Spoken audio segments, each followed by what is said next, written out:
So I got this Seiko 7T32 movement from a friend,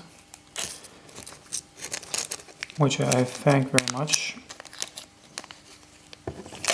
The PCB is totally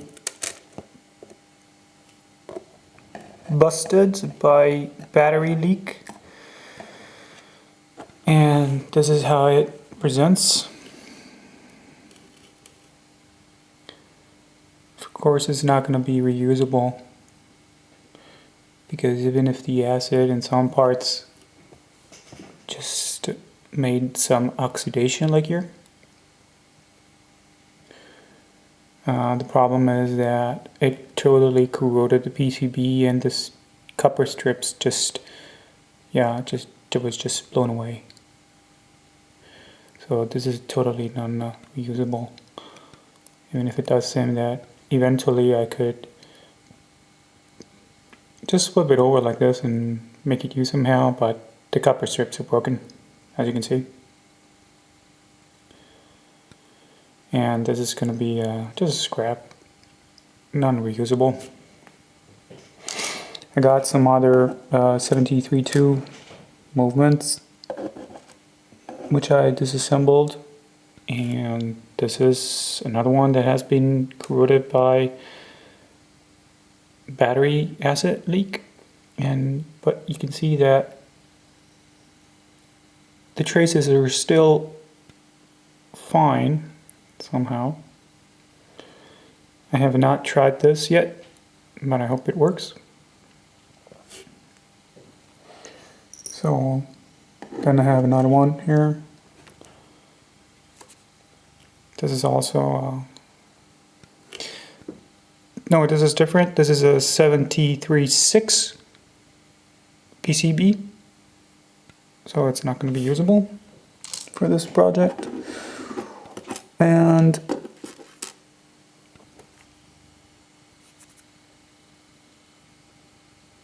so on. So I'm just gonna.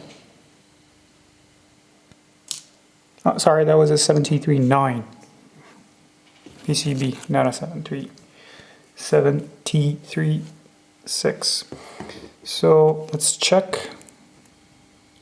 This is the battery contact. No, sorry, this is the alarm contact. That's fairly clean. Reusable. My friend Paul was so kind to put all the fallen away parts inside a zip bag, and here you can see the date changer, the white one. That is the hour wheel. Some other parts which is fairly rusted, especially this one. That is for the date change. And there's a small wheel here who is missing some teeth. I don't know if you can see it.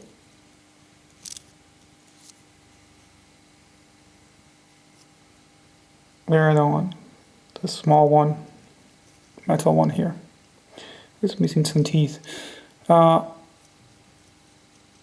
It's not a big deal because I have a couple of spares. So let's see. And here are inside this other small plastic zip bag, the metal shrouds from this movement that my friend sent me. And this is the PCB holder, and you can all immediately see that there are some stains here from the battery leak. Here is the battery usually, and if you flip it around, here you see it pretty clear. That's the PCB that has melted and bonded with the metal. Again, not a big deal. I got 5 to 6 per movements, so this will be just a swap if I don't manage to clean it up. Let me see. I have to scratch it away. Yeah, probably I will be able to scratch it away. what I usually do is tend to always keep the movements and the whole watch as original as possible, cleaning out the parts that I can and swapping only the parts that I find unusable, totally unusable, either because I cannot clean them perfectly well, or because they're broken, or just like the PCB, they are just busted, totally busted. So this is the battery, the movement cover, and the battery cover. Here you see this is not exactly a Seiko movement, but it was from, if I recall correctly, an Orient watch, which was manufactured by Seiko. And this is the battery cover. And you can see that it was, the manufacturing plant is Shijori Ltd. And this is the movement model. It's Y182B. On the other side, that's pretty clean, apart from a small clean here. This is very small battery acid that I can just remove right now with the tip of my pliers. So it's going to be fairly easy clean. This is perfectly new, basically. Yeah, no other stains. A couple of fingerprints, maybe mine, I don't know. And on the last one, this is the date wheel with the date wheel holder. And you can see here perfectly well if I turn it around inside the bag. I'm not going to remove it right now, I'm going to remove it later when I try to clean it up. On the other side, the metal plate is quite clean, apart from some slight stains here. See it now? But on the other side, if you flip it around, you're going to see exactly what's the matter with this movement jam, because the battery acid leaked, completely jamming the date wheel. So that's battery acid over there. That is one reason why I don't take it out right now, because I don't want to touch this acid with my bare hands, and I'm just going to toss it inside the cleansing fluid. But this is going to be the last step. If I cannot clean it, I have a couple of spare date wheels. So it's, again, this is not a big deal at all. I'm going to put it aside for the moment, and I'm going to concentrate on the movement itself. Oh, sorry, before that, this is another, Paul did a wonderful job. This is another zip tie bag with the screws. The longer ones are holding the battery cover with the model number and etc., while the smaller ones are holding the inner metal PCB holder to the movement. And this funny shaped metal plate holds on one side the PCB down, on the other side the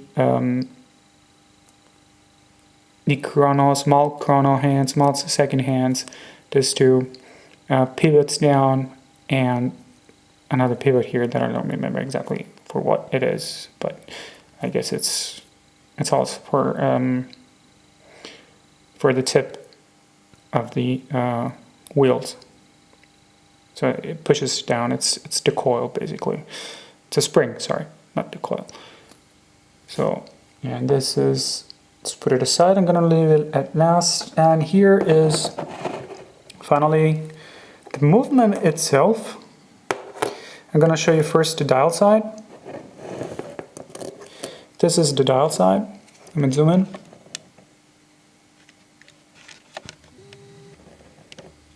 I gotta be careful when I zoom in, otherwise it's gonna go out of focus.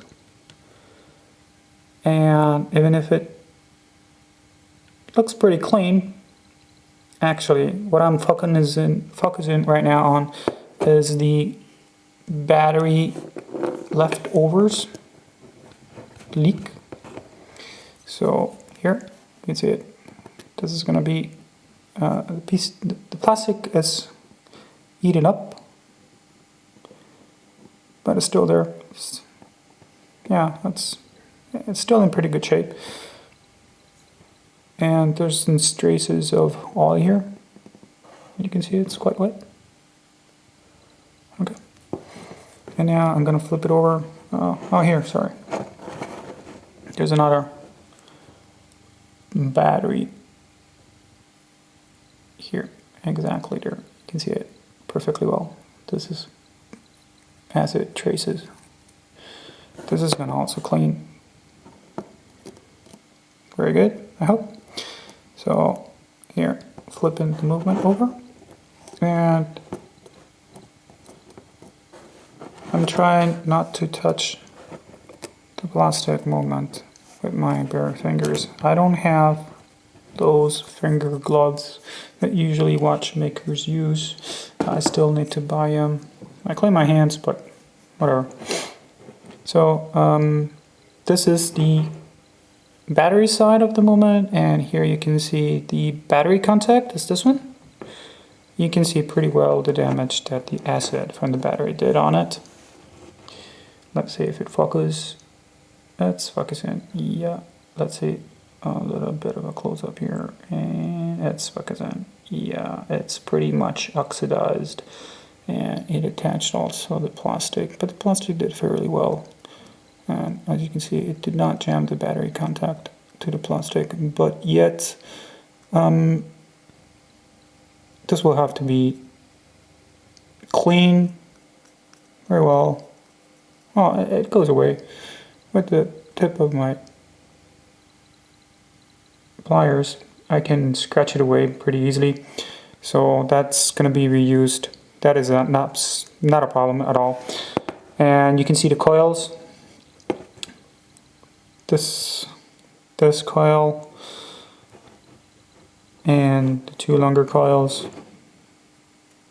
Later I'm going to tell which coil controls which hand. And the small coil here, they look, yeah, in pretty good shape. I cannot see any other traces of battery damage. Acid damage, sorry. A little bit of filth, but this is because, yeah, okay. I don't know how Paul handled this movement with the bare hands or not, but anyway, that's going to be clean everything. So it's, as I said, I tend to reuse as much as possible the original parts of the watch, even if it's a small quartz watch like this. Not a mechanical, high-priced, high-quality Swiss-made movement, just because I like to do so. And now I'm going to take my multimeter, or voltmeter, as you want to call it, and I'm going to test the coils right in place because it's easier so. So I'm putting my voltmeter, okay, I just turned it on, and I'm going to try to, yep, widen up the focus, sorry, so you can see both. Okay, that's a max. Ooh, this is gonna be hard.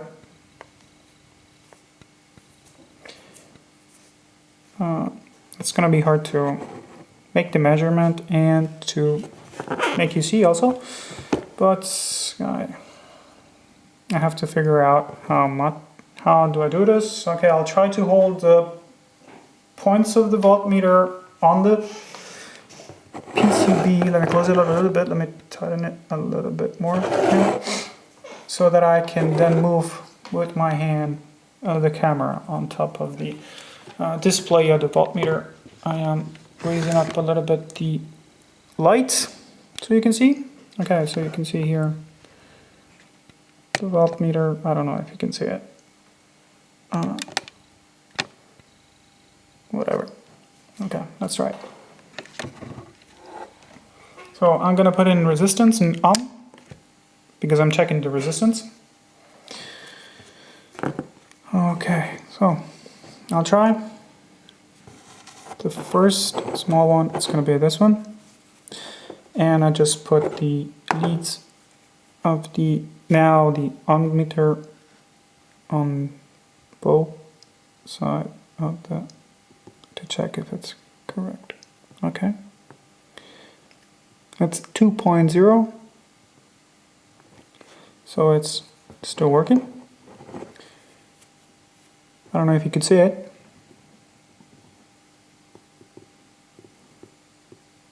It's moving, it's alive. 1.798. The third one.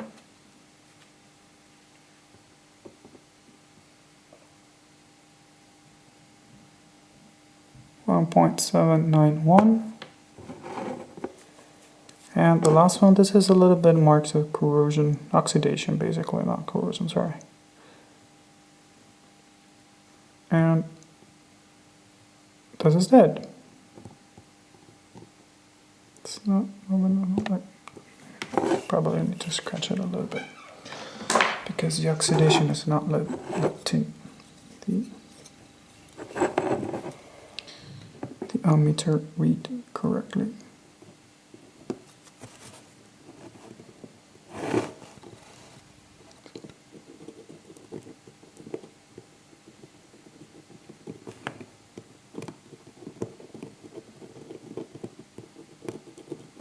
Okay, I'll clean the area with the radical.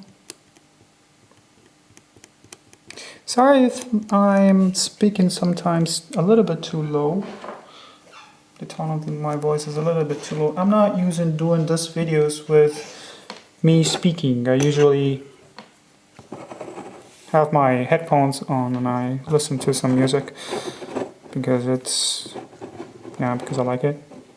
I like to listen to music while I do this, even if the videos come totally without any sound at all. I mean, normal surrounding sounds, but no music because of potential problems with YouTube policy about registered music. So, okay. So, I did scratch it, but, okay, confirm, it's dead. I don't know if you can see it. Okay, I'll try to do that. What I said before, I'm going to put the leads on the... I'm going to try to hold the leads with one hand on the coil and then move. Okay, you're going to see it upside down, sorry, but it's 0. And this one, as you can see, it's moving. 1.786, like I said before. This one, 1.789. And the last one, it's tricky. It's 2.039. So the one that it's dead, it's this one. Okay, the small coil, and that's dead, 0. So there is no continuity. Okay, so that is a coil I will need to swap. I got some, as I said, some spare movements. Even if I can use some 70-36 movements as well, because the coils are basically the same, they're interchangeable, so I can take from a working coil from a 70-36 and put it here, and it's not gonna matter. Absolutely. So zoom in, and that is the coil I was talking about, and this is totally, sorry that I moved the camera with my hands a little bit so I can check what I am looking at. Oops, too much. Okay, that's gonna focus. Okay, so this is the coil that it's not working. So that is gonna be swapped with a working one. How to proceed then to disassemble, tear down this movement. It's fairly easy. You can see on the technical documents from Seiko and the PDFs that you can find online. It's pretty straightforward. You just need to remove this white screw here. You don't have to turn it totally. It's only 90 degrees turn. And then this also this one. They're the same. These two are totally identical screws, and they hold the bottom plate on place. And they are different from the two white screws that are on the front that I'm going to show you now. They are still in the zip bag. This two here. Wait, just let it focus. Too close. Okay. These two, exactly these two, they are different because this holds the metal plates on the date mechanism on the dial side. And they're totally different in the sense that the feet of these are T-shaped. I don't know if you can see it. While the two screws that hold the bottom plate in place are L-shaped. And I will show you that in a moment. Just a second. Let me take my spares box, and this is how it should look. It's too close. Wait, where is it? Okay, it's here. So you see that's L-shaped. So the L-shaped white screws, they hold the bottom plate, while the T-shaped, slightly smaller ones, they hold the metal plate that holds the date mechanism in place. So zooming out a little bit. Okay, so you can see the complete movement. Okay, while disassemble. What I usually do, I arrange. I don't have a watchmaker's bench. I just had a wooden box upside down on top of my desk, and I put pieces of old Rodico on it. So depending on the part of the movement I am disassembling, I am putting the pieces, the screws,